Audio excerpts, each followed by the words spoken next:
Hello, Steeler fans. Welcome to the Curtain Call. I'm your host for the first time ever, Geoffrey Benedict. With me, Shannon White. Shannon, how are you doing? I'm doing great. Excited about being here. And our guest for tonight, talking Pitt Panther football prospects, Chris Carter. Chris, how are you doing? Doing all right, guys. Glad to be here. All right. Thanks for being on the show. We're talking all the different Pitt prospects. Obviously, the big one is Kenny Pickett, the quarterback.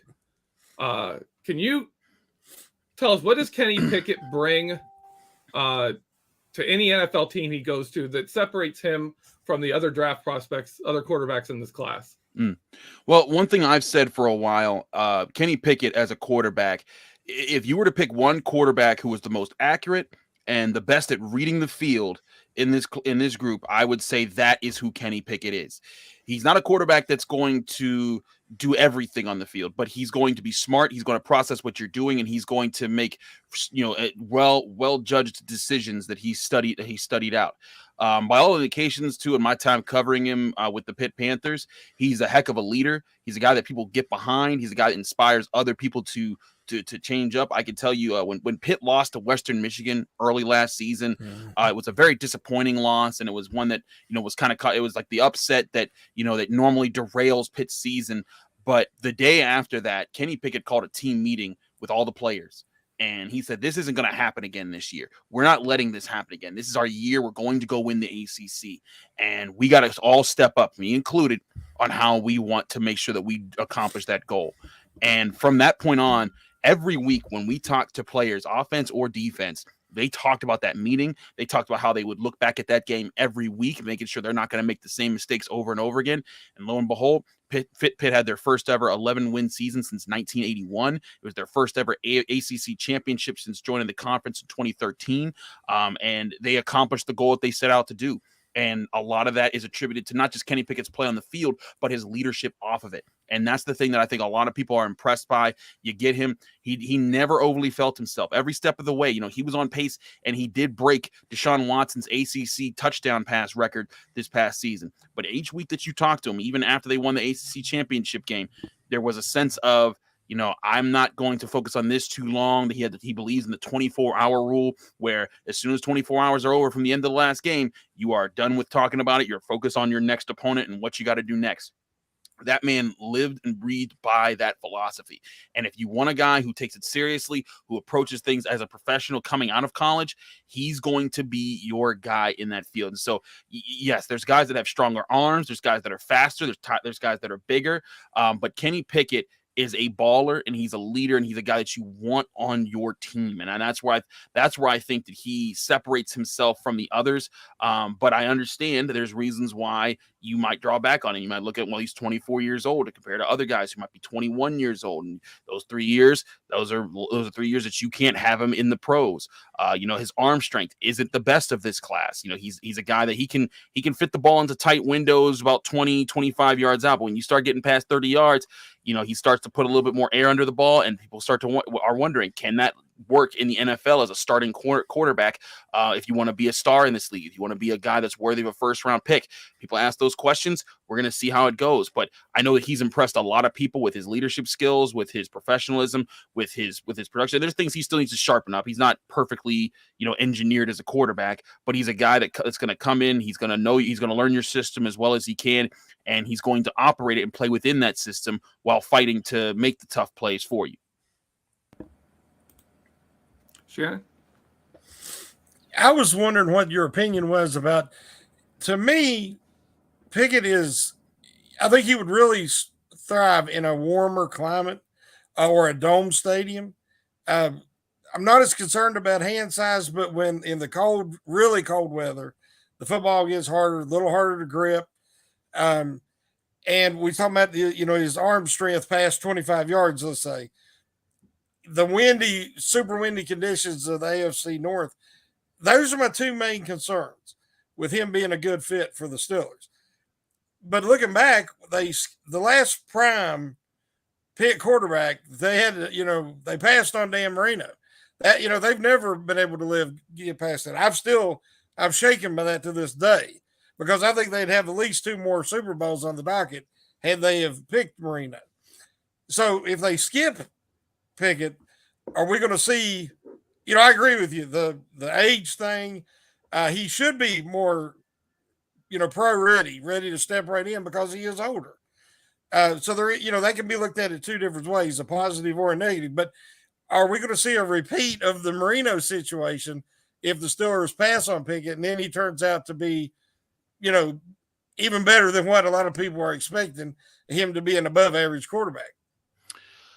That's the tough thing. A lot of people are asking that because he's a Pitt quarterback and because, he broke a lot of Dan Marino's records this year, and it's a natural question because, back when Dan Marino was coming out, there was questions about, maybe he was getting in trouble. Maybe he needed to go somewhere other than Pittsburgh.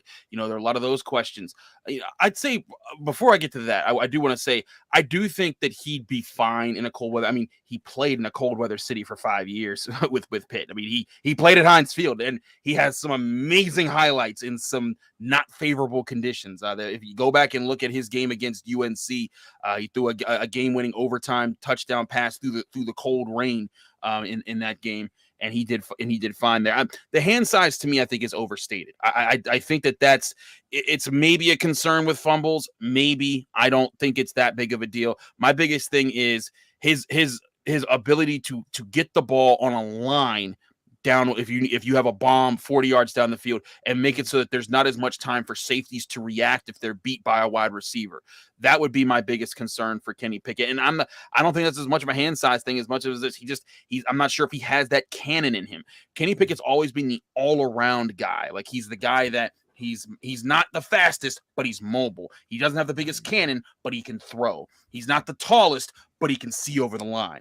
He brings all of those together in a positive way. And when you do that and you're an exceptional leader the way he is, I think that's a big reason why he had such success, especially in his senior year. The other thing is to look back at, he didn't have supreme numbers in his prior years. The last 2 years, each of his last 2 years with Pitt, he had 13 touchdowns, 9 interceptions. Funny enough, but good. We always got to get our West Virginia jokes in, but those are actual numbers. He had 13 touchdowns and 9 interceptions. That is freaky. But when it comes to that super senior year, because remember that the only reason he got this extra year was because of COVID and how it impacted his 2020 season. He would not have been all this if he came out in the year with Trevor Lawrence, and he would have been a 4th, 5th, maybe 6th round pick. But getting this extra opportunity, people now see, wow, so he can run an offense and put up big numbers. The question is, can he do that in an NFL team?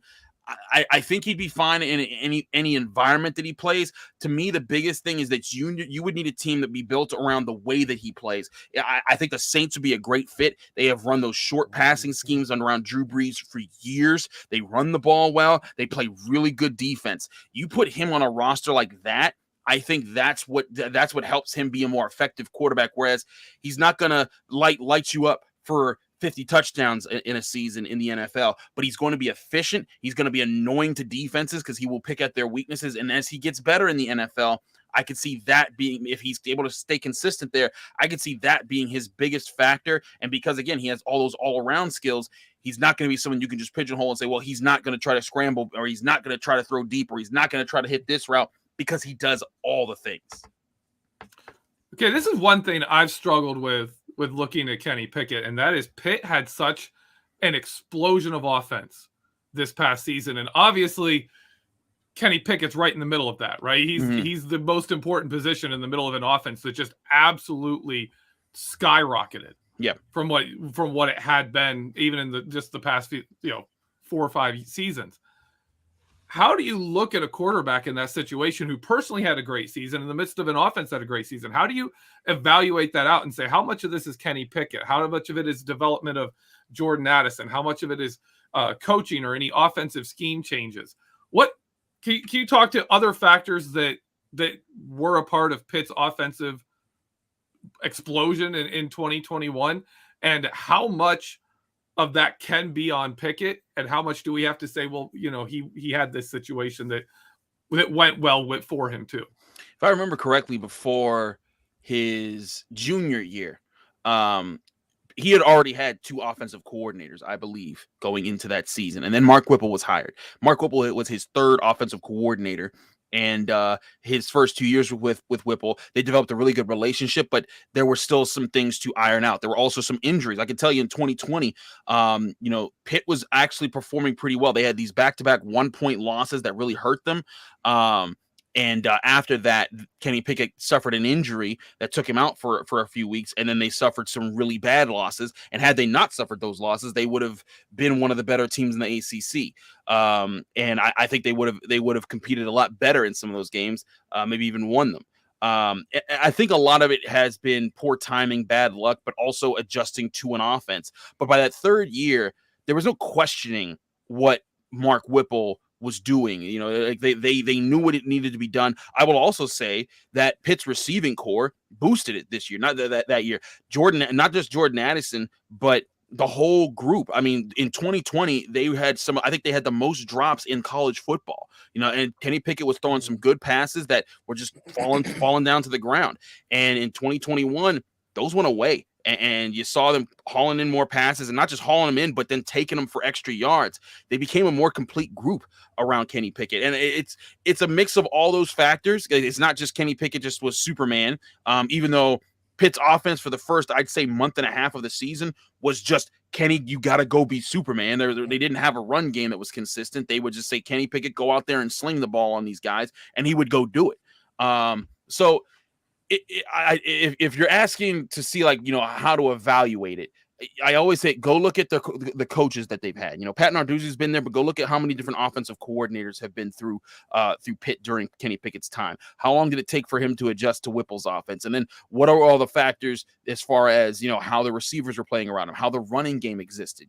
Pitt in 2018, when Kenny Pickett was just coming onto the scene, when they first went to the ACC championship game and got slaughtered by Clemson, they had one of the better rushing attacks in the ACC. Why? Because they had an experienced offensive line and an experienced backfield. Well, all those guys graduated, and then when they coming back, they had to rebuild that. And it took a couple years to do that. But in 2021, they found their rhythm, and by mid 2021, their offensive line was experienced, tough, physical, and they found the combination of running backs that was going to make them a serious running back by committee type of threat. And when they found that, it made Pitt a more balanced offense, which is what you saw when they beat Wake Forest so badly in the ACC championship game. So, and Kenny Pickett is a big part of that engine. So I don't think there's really much to minimize about what Kenny Pickett did as a quarterback in college football, but again, there's a reason why you see so many guys succeed so much in college and then never work out in the pros. The passing windows are smaller, the challenges are tougher, the reads are tougher, the defenses are more disguised. It's going to push Kenny Pickett, but I think if there's a guy who's mentally ready for those challenges, it's him. Yeah, I agree. Maturity-wise, leadership-wise, all those qualities. It's funny, when I was doing some research for this year's quarterback class, I come up on a evaluation of Kenny Pickett from before the start of last season. And they were saying that he could be a draft prospect if he had a strong season. They were saying a 5th or 6th round projection. And he kind of had like Joe Burrow. I mean, he had just such a magical final season there in college that he goes from being a 5th or 6th projection to a 1st round projection. And so therefore I believe that he can do a lot of things immediately in the NFL that some of the other guys are not prepared to do. Everybody's got some warts that they're going to have to get ironed out. They're going to need some time, and not just be thrown in there. He's probably the closest. If he, even if he didn't start the season 4 or 5 games in, he might be ready to go. But it's kind of like everybody talks about this year not being a strong class and next year being a stronger class. But Pickett wasn't even considered a top prospect, right? Prior to the season. So there'll definitely be a few more surprises next year. There always is. But therefore, should somebody reach for Pickett? The Saints have 2 first-round draft picks now. As you said, I think he'd be a great fit because I agree with I think he's a fit with the Saints offense, but also, again, think he would do great in the Dome because I don't get to watch Pitt that much, but I don't remember a game there at Hines that was super windy. Which I don't know if you remember Joe Burrow's rookie season with the Bengals. They played in Pittsburgh, his first time playing in Pittsburgh, and it was just an hellacious wind that day. Yeah, I think it was 30, yeah. 40 mile an hour winds. Yep. And he could not throw the ball. Mm-hmm. Ben could. Ben was used to it. And Ben was, even coming off the arm surgery, he could drive the ball. And, they was already throwing the ball shorter at that time because of the offensive line. But it really affected Burrow. And I'm afraid that later in the season, because college season's over sooner than the NFL season, if you start getting into December and getting the snow, I don't remember him playing in a snow game. I mean, maybe I missed it. But or the high winds, so that a lot of times accompany games in December, and then January if you make it to the playoffs. I just think he'd be a better fit, even with Carolina, because Carolina doesn't get the same weather that they get in Pittsburgh. Very true. So do you think somebody should really? I think that they should value this year's draft class of quarterback more so than a lot of people are. Because next year is not a given either. There's going to be guys like Spencer Rattler, I think is his name, from Oklahoma. Mm-hmm. He was one of the top 2 quarterbacks ranked coming into the year, and he fell off the planet. You'll have guys come out of nowhere, and then you'll have guys fall off. And, we're talking about Stroud. You got Ohio State. They always have top receivers. Mm-hmm. Like I wrote an article about the Georgia Bulldogs, and how that everybody's like, well, how do you rate their inside linebackers when their defensive line was so dominant? Well, it's the same thing with Ohio State quarterbacks. They always have usually a strong running game and great wide receivers. So how much of that is the quarterback and how much is the wide receivers? I think in Pickett's case, Pickett was a lot of that offense with Addison. Mm-hmm. And they had some other decent guys. But I think that he's more of a safer pick than some of the guys next year. See, there's always the sense of the panic. Do you make the move this year? Because you're not just making the move for next year because you're just guaranteeing that there's going to be a better quarterback class, but you're making the move because you look at it and you say, is Kenny Pickett your quarterback of the future? Does he have every single thing that you want out of your quarterback of the future? Because you're right. We don't know who's going to pop up. Zachary Wilson wasn't a guy on everyone's radar 2 years ago when he was coming up. For example, this year, everyone's talking about Bryce Young and CJ Stroud, but Keaton Slovis, the guy that just joined Pitt or transferred to Pitt, if he blows it up at Pitt for a year, he could be going. He's a senior right now, and he could come back for one more year of eligibility. But he could also say, you know what? I showed off my cannon of an arm. I'm ready for the NFL. Brennan Armstrong, Virginia, could put himself more in that conversation. Like you said, there's always people that can emerge and you say, whoa, didn't see that coming, and change everyone's mind. Mitch Trubisky is a perfect example. He was not a 4-year quarterback that lit up the ACC. He came up really strong at the end of his collegiate career, and then all of a sudden, second overall pick. Like that. Over guys like Deshaun Watson and Patrick Mahomes. So I agree with you that there's the sense of what you have this year in the draft, but knowing what you have this year doesn't mean that you should also overvalue it, because I still say this is a heck of a year to get a serious talent at other positions in the first round. You could, the way I see it at 20, if 5 receivers are off the board, that probably means one of those top cornerbacks fell. And how often, how often do the Steelers get real shots at top cornerbacks in a draft class? That's the reason that everyone says they don't get them, because they're always the last up to get them. But this year, if 5 receivers are going off the board and 4 offensive tackles and 5 edge rushers and a center and a linebacker and a quarterback or 2, eventually you're going to get to a point where, wait a second, the corner's got to go at some, like Ahmad Gardner's going to be gone. I think Derek Stingley will be gone. But then you're looking at Trent McDuffie or Andrew Booth Jr. Both of those guys, really good athletic profiles with good tape. Imagine getting a corner like that for the next 4 or 5 years for the Pittsburgh Steelers. And imagine if they worked out and they were a true CB1. And now you're sitting there saying, look, we got our corner of the future. Now we just need to make sure one of these vets work out next to him. We got Minka Fitzpatrick. You assume that the Steelers are going to sign Terrell Edmonds or get someone to start there at strong safety. your secondary would be set. And now you're talking about having the best front in football and a really young and talented secondary behind them and an athletic linebacker pair in Devin Bush and Miles Jack and maybe another guy you get in the draft like Leo Chenal. I really think that he would be a great fit for them in the second round. This is what I think the Steelers are building up to. It's not necessarily just because CJ Stroud and Bryce Young are next year. It's because this year also on top of these quarterbacks that we're kind of meh about, they have a lot of defensive and offensive players who were not meh about. I just did a Locked On, the ultimate mock draft for the Locked On Podcast Network. It came down to me at 20. I picked Jordan Davis. If Jordan Davis is there at 20, are we really complaining about not getting a Kenny Pickett this year? I mean, that's what we just you're thinking that you got your next Cam Hayward for the next decade. Like, that's what we're talking about. Maybe the Steelers getting there is a guy who's going to be a stalwart player on their defense, because let's face it, the next era, this next era of Steelers isn't going to be the killer bees. It's not going to be a top offense. It's going to be a gritty offense that does what it has to do in its in its toughest moments, but it's a team that's going to be led by its defense. And so how do you better prepare for that?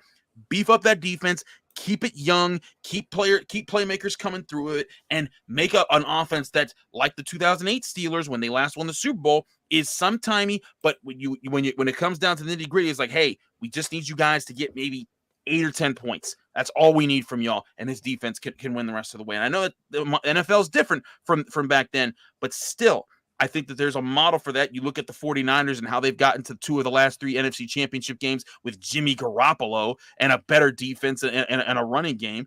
And then you look at the Titans, who have been making it to the playoffs with Ryan Tannehill. There's models for this. And neither of those teams, I think, have the defense that the Steelers have on their roster when they're healthy.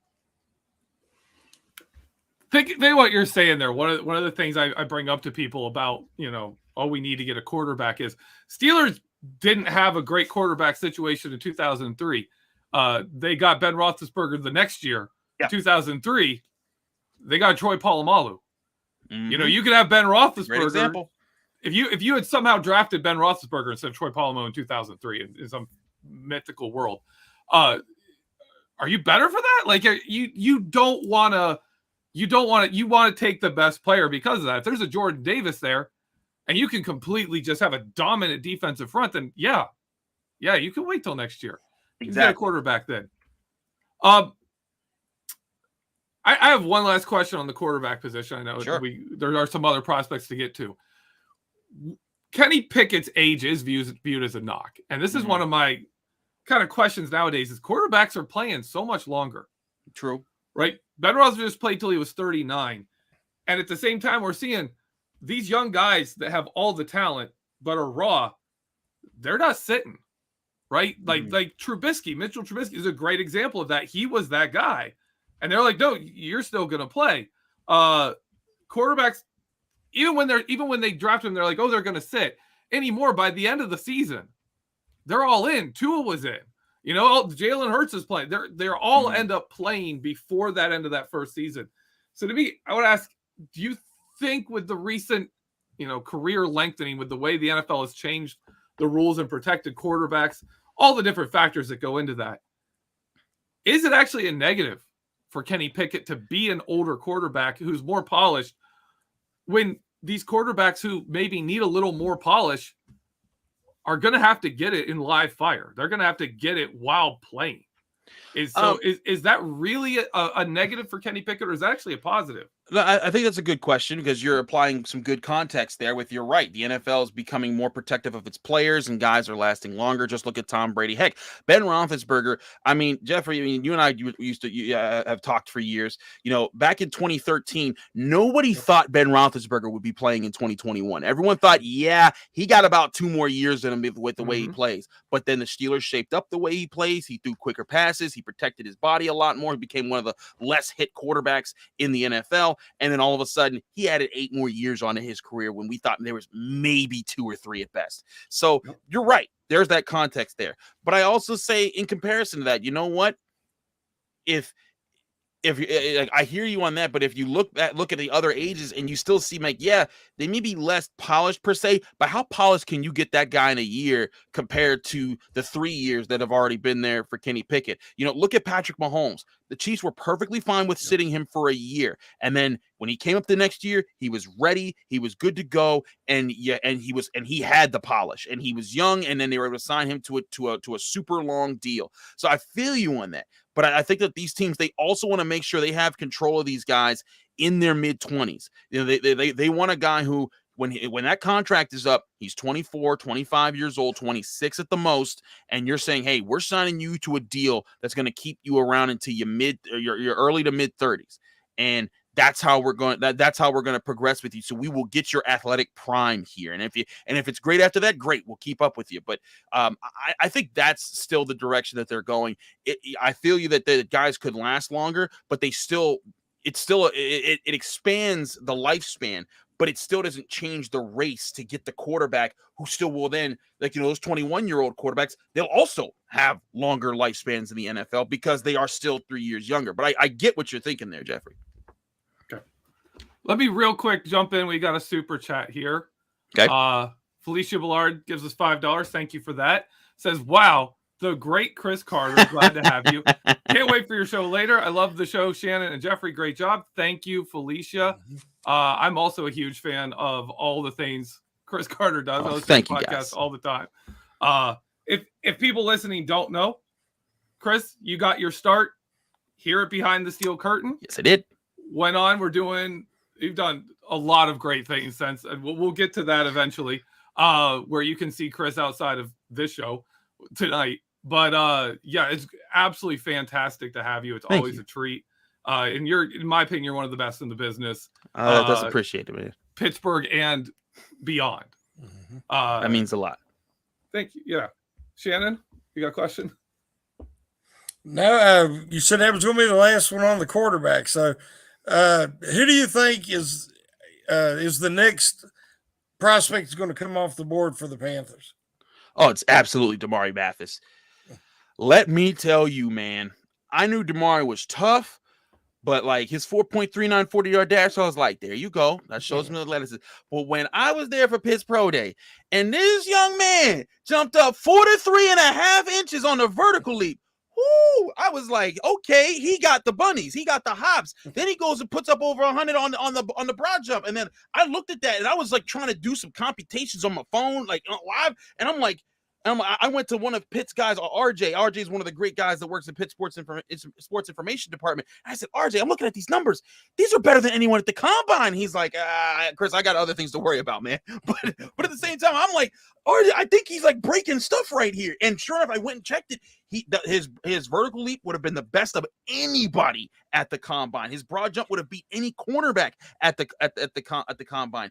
This is a guy who's extremely athletic. And Pat Narduzzi, he has had 3 defensive back drafted in the last 4 years in the NFL. And he himself, when I asked him about it, said that Damari might be the best that has ever come out of his program, as far as completely put together.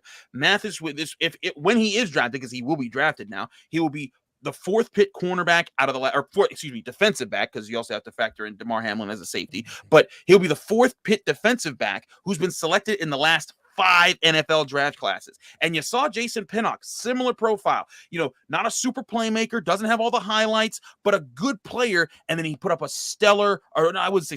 very good pro day last year for Pitt, and that made him a 5th round pick for the New York Jets. Now you got Damari Mathis, who grades higher than Jason Pinnock. Mathis is a guy, he was hurt in Pinnock's last year, so he didn't get to play. And when he came back this year, I mean, he had several key plays for the Panthers. An interception against Clemson that helped turn the game around early for them. He consistently went one-on-one against teams' best receivers. He's explosive, he's quick, he can turn his hips well, he's physical, he hits, he tackles. There's a lot of things to like about this guy. And he has decent length. He's not short. He's not super long, but he has the length to play. I think that if you can get him in the mid to late 3rd round, anywhere in the 4th round, you have gotten a steal in this draft class because of his athletic profile. And I think the Steelers should take a look, because Justin Lane hasn't done a lot for you, even though you went and brought back Akello Witherspoon, even though you got Cam Sutton under contract, even though you went and got Levi Wallace. You need a young dude who's going to be under contract for longer than all of that, who could potentially ascend and become a starter cornerback on your roster. I think Damari Mathis could be that, but I also think there's a lot of teams that could use a profile like his, and I think he would make a home for himself anywhere.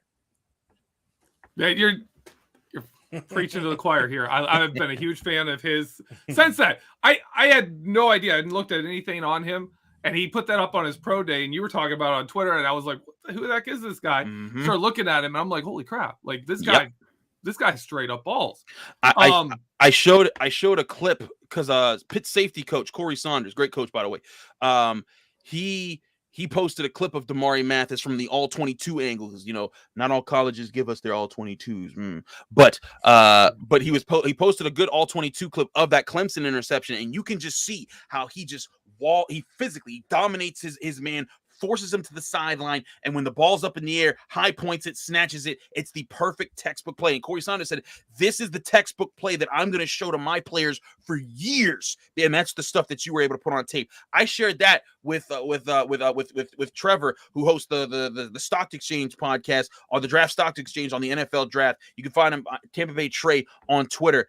I showed him that, and he was like, yo, he bodied that man. And I said, see, you got to look at this guy. He combines technique with that athleticism and the swagger of, I can live on an island and be cool all the time. I don't think he's a Darrelle Revis, but I do think that he's a starter in the NFL sooner rather than later. So somebody should go get him. Awesome. One last guy, if we can get one more sure. out of you. Taysir Mack. Yeah. He is. I mean, it's quite possibly the worst draft class to be a deep threat and try and get drafted as like a second tier deep threat.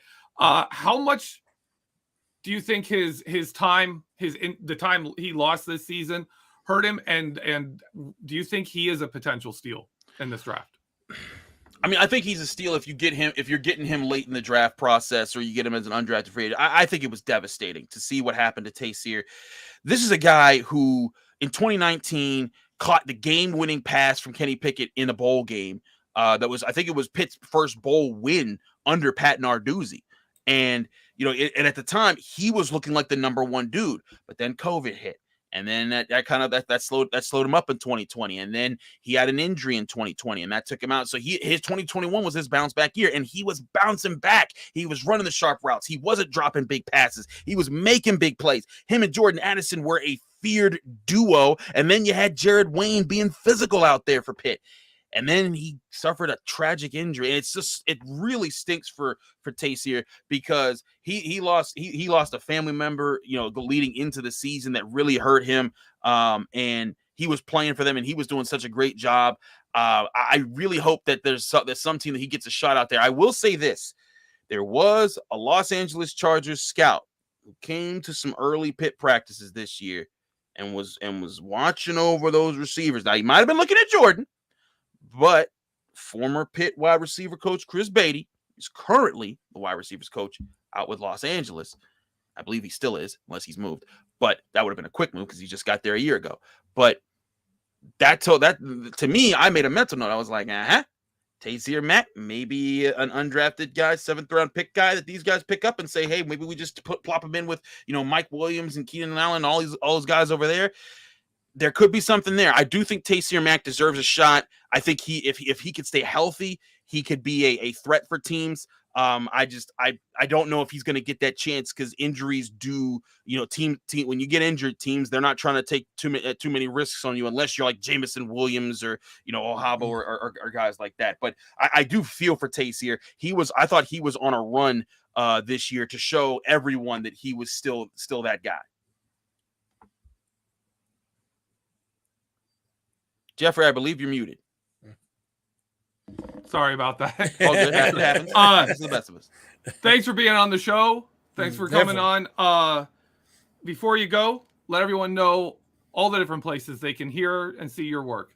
Absolutely. Well, you can follow me, as it says below, at Carter Critiques on Twitter and Instagram. You can get all my stuff there. You can listen to me every day, Monday through Friday, on the Locked On Steelers podcast. I'm on Apple, Spotify, Google Podcasts, Odyssey. We also have our YouTube channel if you want to get our daily YouTube shows, as well as our breaking news episodes that we do whenever they come out. Subscribe to our YouTube page. We got a lot of Steelers fans. Join the Locked On Steelers Facebook group. You can interact with over 6,000 other Locked On Steelers listeners and fans. Geoffrey, I believe you're one of them. Yep. Yeah, so there's a lot of people that interact with us. You can also read my work at DK Pittsburgh Sports.com, where I do film work on the Steelers, as well as cover the Pitt football team and the Pitt basketball team to keep you up to date with there. And sometimes I wear several other hats, like popping up on Channel 11 WPXI late at nights. So you never know. But if you follow me on Twitter, Instagram at Carter Critiques, you'll see a bunch of my work when it comes out. And sometimes I just have fun with people posting funny Yoshi memes of using my hammer.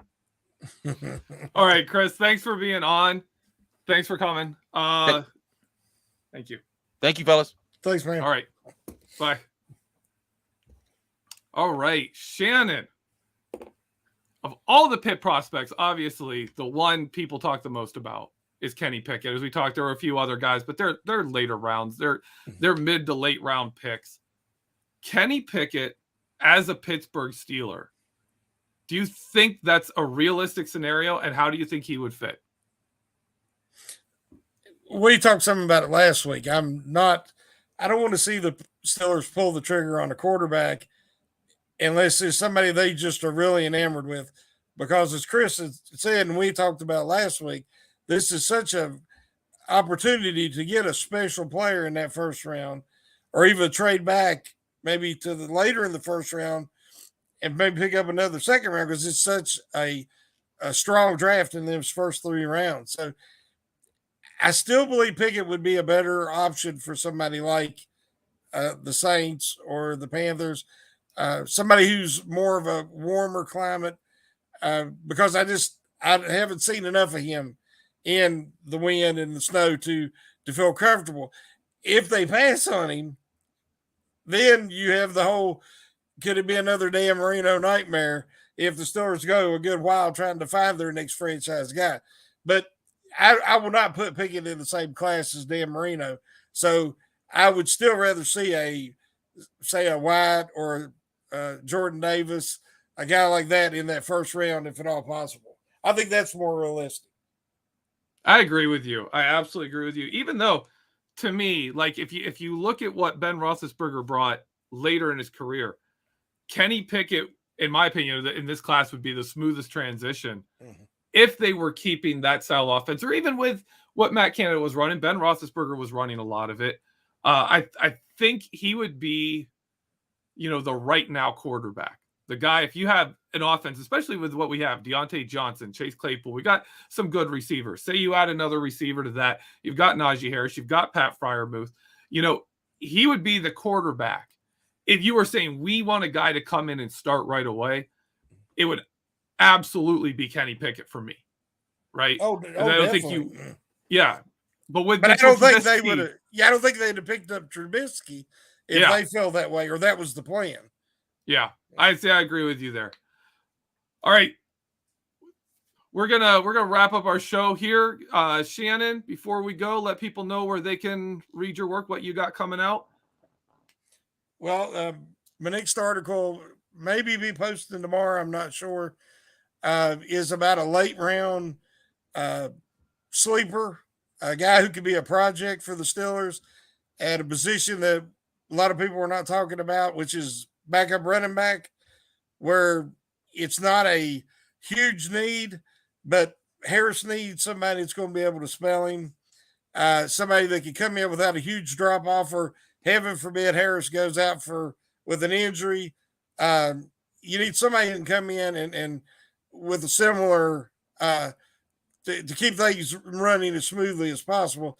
So the article is about Baylor running back Abram Smith, and how I think that he could be a good sleeper pick for the Steelers. So that might be posted tomorrow, but I'm not sure. All right.